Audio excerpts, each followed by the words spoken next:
Okay, so imagine a piece of software that doesn't just, follow instructions, but actually thinks for itself. Sounds like sci-fi, right? Well, it's not anymore. This is the world of autonomous agents. And believe me, it's one of the biggest tech shifts happening right now. So let's get into what that actually means for you and me.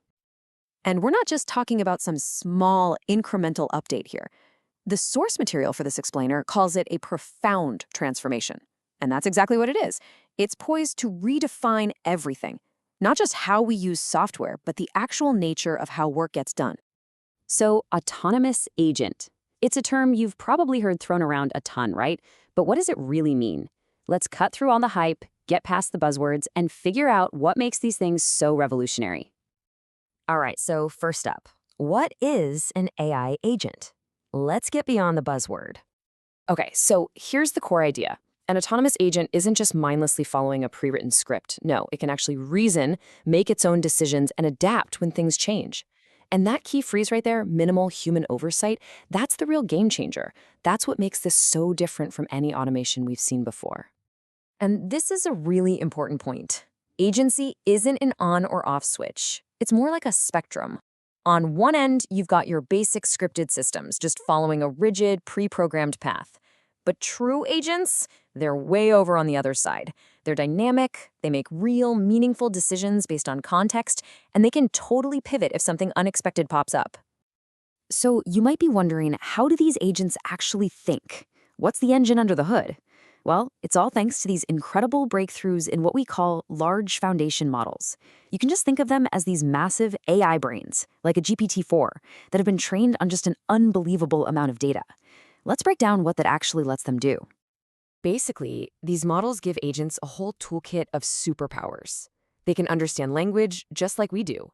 They can interpret a situation and make smart decisions, and they can plan out complex, multi-step tasks.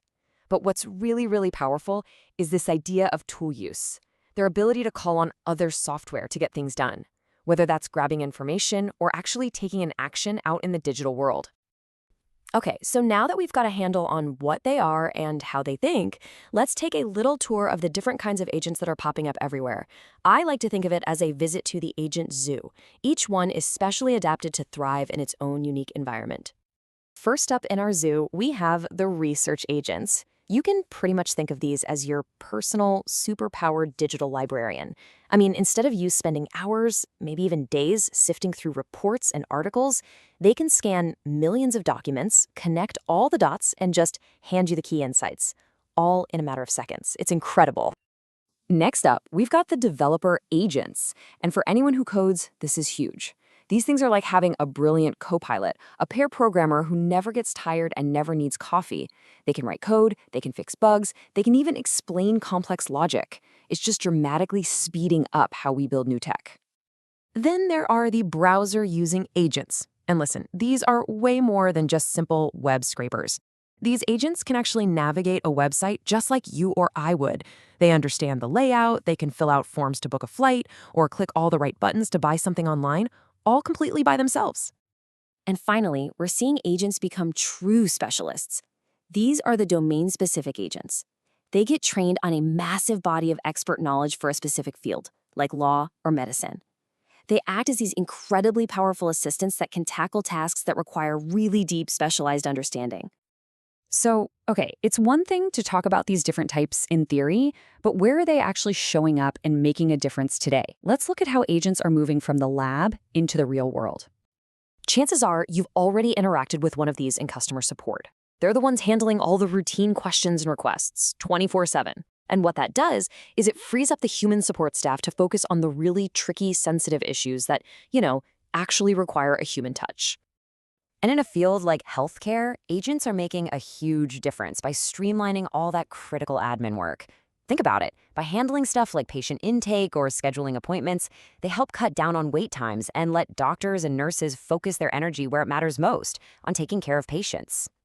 Then you look up the incredibly complex world of global supply chains. Here, agents are becoming absolutely indispensable.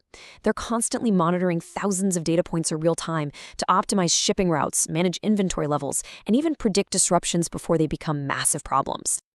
And all of this leads to a really powerful insight from our source material. This isn't just about automating a few tasks here and there. Agents are fundamentally changing our roles at work. We're slowly shifting from being the executors, the ones doing the tasks, to being the managers, the strategists who direct and oversee these powerful autonomous systems. So, with all this incredible potential, the big question becomes, especially for anyone building software, when should you actually use one? When does it make sense to build an autonomous agent versus, say, a much simpler solution? Let's walk through a really practical framework to help you make that call. This table right here lays out the trade-offs perfectly.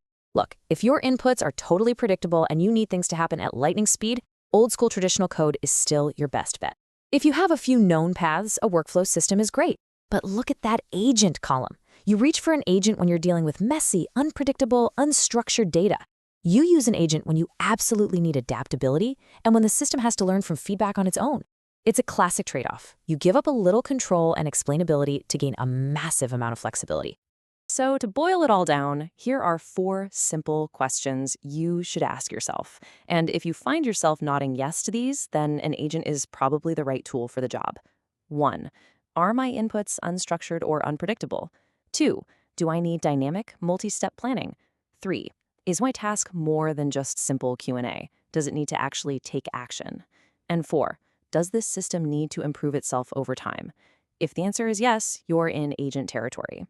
So at the end of the day, there's no doubt that agents are a massive leap forward. Their potential is just undeniable. But the real challenge ahead isn't just the technical one of, building them. It's the much bigger human challenge of integrating them into our world thoughtfully, responsibly, and safely. And that really leaves us with the big question that we all need to start thinking about. How are we going to do it?